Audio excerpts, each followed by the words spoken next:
Fréquencier, info locale, confinement. Najat Vallaud-Belkacem, bonjour. Bonjour.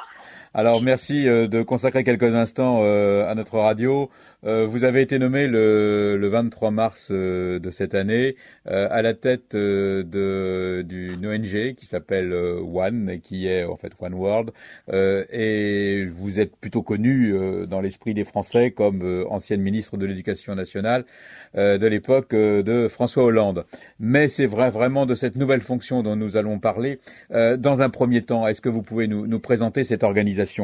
Oui, bien sûr, c'est donc une organisation non gouvernementale, ça veut dire qu'elle n'est pas financée par les gouvernements, qui, à l'échelle mondiale, s'occupe de lutter contre l'extrême pauvreté et les maladies évitables.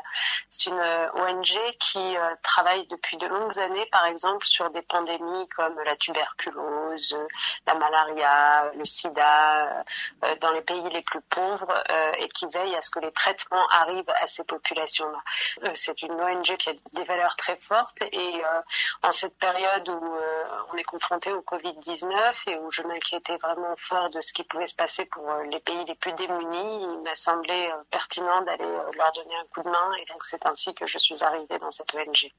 Au témoin d'un doute, Bono était bien à l'origine de cette de U2 était bien à l'origine de cette organisation ? Absolument, donc le chanteur de U2, Bono, a fait partie des créateurs de cette organisation et il y a quelques années, il en est d'ailleurs toujours la figure un peu tutélaire, même si c'est une organisation qui est désormais installée dans une dizaine de pays du monde. Alors donc il y a One France et vous allez maintenant donc vous occuper de cette organisation et actuellement votre préoccupation essentielle c'est de faire passer une idée, un concept que face à une pandémie mondiale, la réponse doit être mondiale et vous allez essayer de peser sur les gouvernements et les entreprises. Expliquez-nous un petit peu la teneur de cet appel et comment vous espérez que cet appel puisse porter. Eh bien, écoutez, c'est simple. Il y a une tentation naturelle quand on est confronté à une maladie comme celle-là qui nous amène à nous confiner et donc à nous replier d'une certaine façon sur nous-mêmes, à nous séparer les uns des autres. Il y a une tentation qui pourrait nous amener à ne regarder que ce qui se passe chez nous, dans le kilomètre qui nous entoure et à oublier que cette pandémie en réalité est totalement globale, qu'elle affecte tous les pays. Or, comme c'est une pandémie extrêmement contagieuse, si on ne prend pas le taureau par les cornes dès maintenant, si on ne se demande pas dès maintenant comment l'enrayer de tous les territoires du monde, eh bien, elle nous reviendra un jour ou l'autre, même si nous avions réussi à la repousser chez nous. Donc, c'est pour cela que la réponse à cette pandémie doit être collective dès maintenant. Et elle doit être de deux ordres. D'abord, on le voit bien, il y a des systèmes de santé qui ne sont pas préparés, et notamment dans ces pays les plus pauvres. Il faut donc aider ces systèmes de santé. Les aider, ça veut dire permettre aux pays en question de pouvoir dégager des moyens pour faire face aux besoins de leur population. C'est pour ça que nous plaidons pour l'annulation de la dette des pays les plus pauvres, car tant que cette dette est là, les pays les plus pauvres consacrent beaucoup plus d'argent à payer les intérêts de leur dette que à financer leurs hôpitaux ou les matériels nécessaires. Justement, sur le point de la dette, soyons clairs, il est question actuellement donc de moratoire sur les dettes. Vous parlez bien d'annulation des dettes, ce n'est pas la même chose. Non, ça n'est pas la même chose. En fait, ce qu'on appelle un moratoire ou une suspension, c'est en quelque sorte un report dans le temps. C'est-à-dire, allez, en cette année 2020, on ne va pas demander aux pays de s'acquitter de la charge de leur dette. Mais le sous-entendu, c'est que en l'année 2021, on leur demandera bien de s'acquitter de ce qu'ils n'ont pas payé en l'année 2020. Donc, vous voyez bien, c'est un report dans le temps. Or, compte tenu de la crise économique mondiale à venir, on parle quand même d'une récession qui est de l'ordre de 4% à l'échelle mondiale et de près du double à l'échelle africaine, c'est-à-dire de 7%. Donc, compte tenu de la récession économique à venir, il est peu probable que les pays les plus pauvres du monde aient davantage de quoi payer leurs dettes l'année prochaine que cette année. Donc, nous, ce que nous demandons, c'est pas un report, c'est bien une annulation. C'est pour ça que la suspension, le moratoire est une première étape pour dire ok, il y a un sujet, mais maintenant il faut un processus clair de la part du G20 pour en venir petit à petit à annuler véritablement ces dettes pour les pays les plus pauvres. Pour vous donner un exemple de ce en quoi c'est important, quand vous voyez que des pays comme par exemple le Ghana ou la Gambie consacrent quasi 11 fois plus d'argent à payer les intérêts de leurs dettes que à payer ce qu'il faut pour leur système de santé, vous comprenez vite que ça n'est pas soutenable.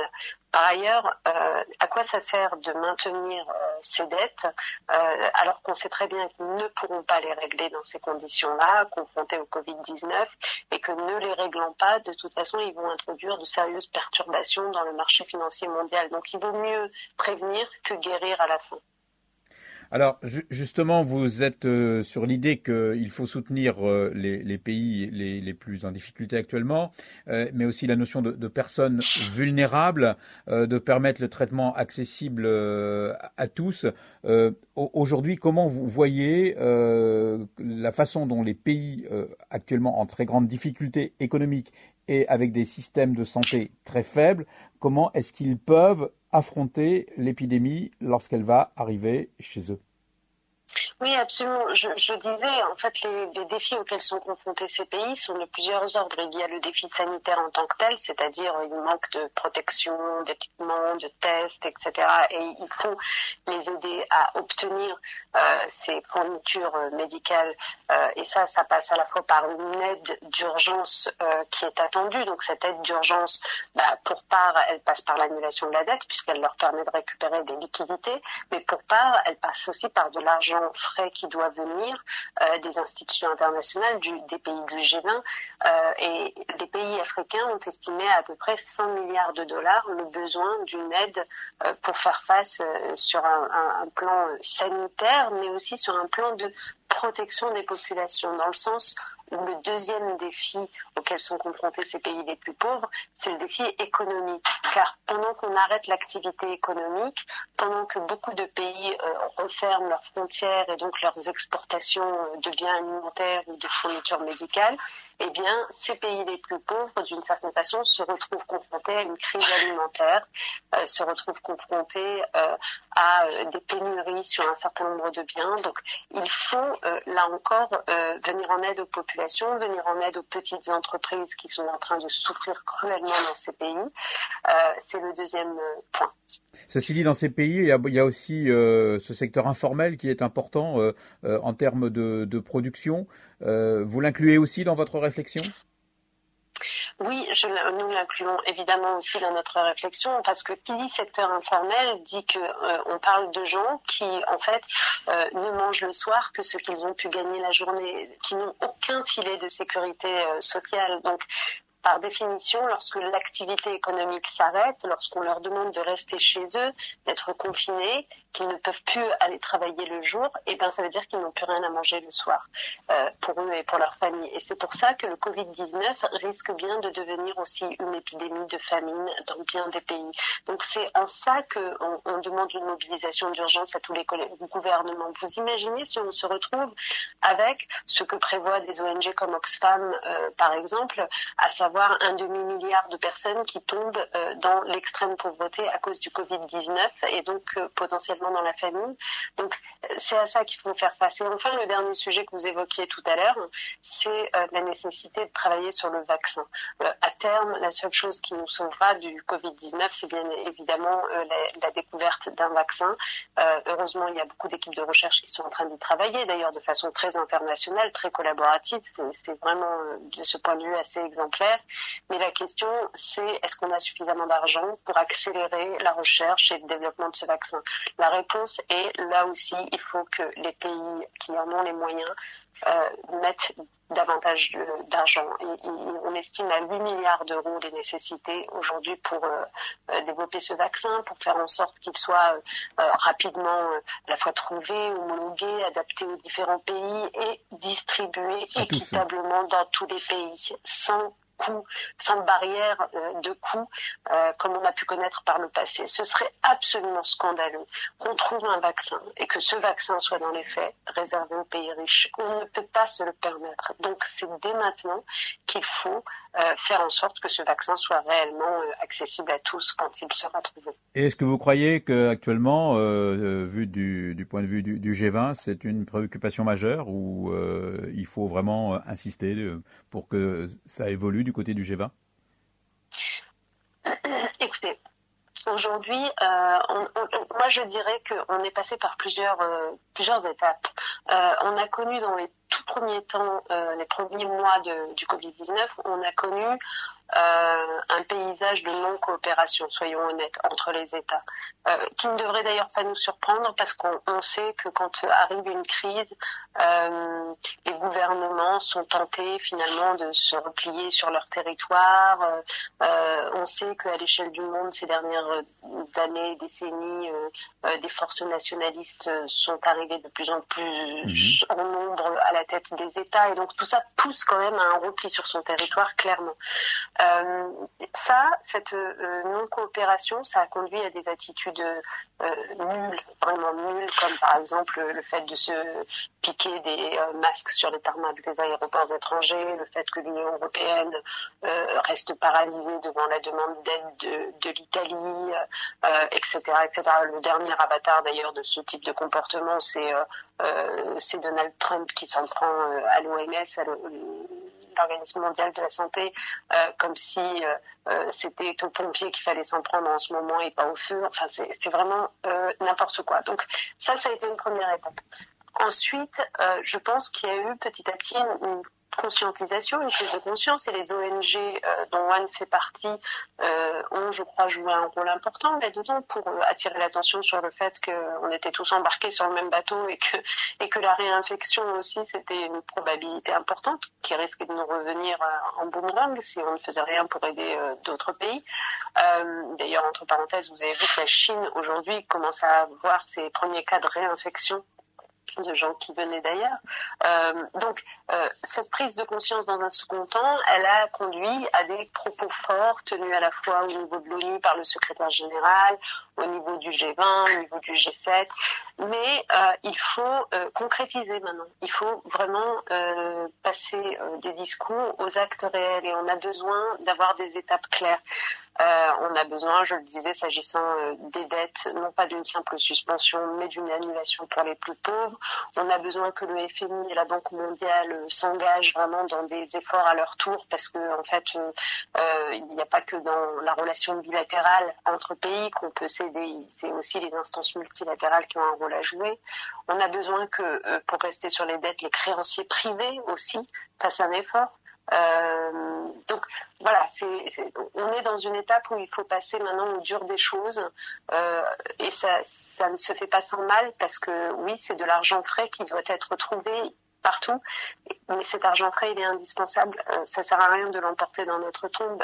L'idée c'est quand même d'essayer de vivre le plus possible en bonne santé. Donc admettons que cela nécessite des efforts budgétaires, ça en vaut la peine.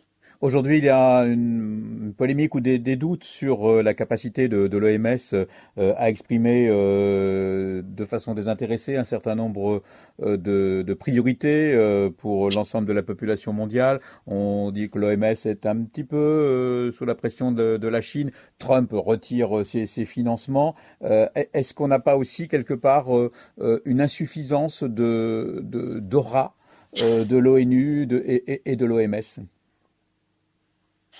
Écoutez, moi je pense que quand on traverse une crise aussi grave que celle-là, je pense qu'il faut se concentrer sur le but premier, qui est de sauver le maximum de vies. Ensuite, dans un second temps, lorsque cette crise sera derrière nous, il sera temps en effet de poser des diagnostics et de tirer des conclusions de ce qui a fonctionné, de ce qui n'a pas fonctionné. De manière plus générale et sans jeter l'opprobre sur un tel ou un tel. Moi, j'estime que notre système de santé et notre sécurité sanitaire au niveau global n'est aujourd'hui absolument pas assuré. Que nous avons un vrai problème de gouvernance mondiale de notre sécurité sanitaire. Quand vous réfléchissez bien, en 2005, c'était après l'épidémie du SRAS à ce moment-là, car nous avons connu d'autres épidémies, le SRAS, Zika, Ebola, etc., dont on a tiré quand même assez peu de leçons. Donc en 2005, après l'épidémie du SRAS, près de 200 pays du monde ont signé un texte qui s'appelle le Règlement sanitaire international. Ce texte, il les engageait, chacun, à prendre des dispositions au niveau national pour être en conformité avec un niveau de sécurité sanitaire mondiale. 20 ans plus tard, près de 20 ans plus tard, donc en 2020, on n'est toujours pas au niveau. Aucun pays du monde ne respecte les éléments de ce règlement sanitaire international. Ce qui est quand même dommage parce que ce règlement sanitaire international, il prévoyait par exemple que dès qu'une maladie un peu différente, étrange se déclare dans un pays, ce pays doit en informer l'OMS, qu'il y ait toute une procédure qui soit mise en place pour que la communication soit faite immédiatement à tous les autres pays du monde. Enfin, vous imaginez avec ce type de mesures, comment est-ce qu'on aurait été capable de réagir beaucoup plus vite qu'on l'a fait sitôt que l'épidémie est apparue en Chine au début de l'année 2020. Donc, vous voyez, c'est là que je dis que notre gouvernance mondiale en matière de sécurité sanitaire vraiment laisse à désirer et que après cette crise, il faudra clairement reprendre ces règles de notre mondialisation. Après tout, d'autres crises dans le passé ont servi à installer des règles de la mondialisation. Je pense par exemple au lendemain de la Seconde Guerre mondiale qui a conduit aux accords de Bretton Woods et qui a vu la naissance du FMI ou de la Banque mondiale. C'est dans ces moments où on touche le fond, où on voit les limites de notre système, qu'on est normalement amené à le repenser en profondeur. Et bien là, s'agissant de la mondialisation, je pense qu'il faut la repenser en profondeur parce que la pandémie du Covid-19 n'est malheureusement qu'un avant-goût, entre guillemets, de ce qui nous attend avec la crise écologique en particulier. Il faut qu'on y soit beaucoup mieux préparé qu'on ne l'a été. Donc une vision globale des choses, un changement de modèle mondial à avoir, sans aucun doute. Absolument. Est-ce que vous pouvez nous rappeler comment on peut soutenir vos démarches? Il y a une pétition qui est actuellement en cours. Il y a une pétition qui est sur le site de one.org et que nous invitons les citoyens le plus nombreux possible à signer, car évidemment le nombre fait la différence et rend nos arguments plus forts. Nous estimons avoir déjà été entendus sur pas mal de sujets, notamment on a évoqué la question des dettes, même si c'est pas allé aussi loin que nous aurions souhaité, mais il faut poursuivre le combat, donc aidez-nous en signant cette pétition. Nous vous tiendrons évidemment informés de toutes nos actualités.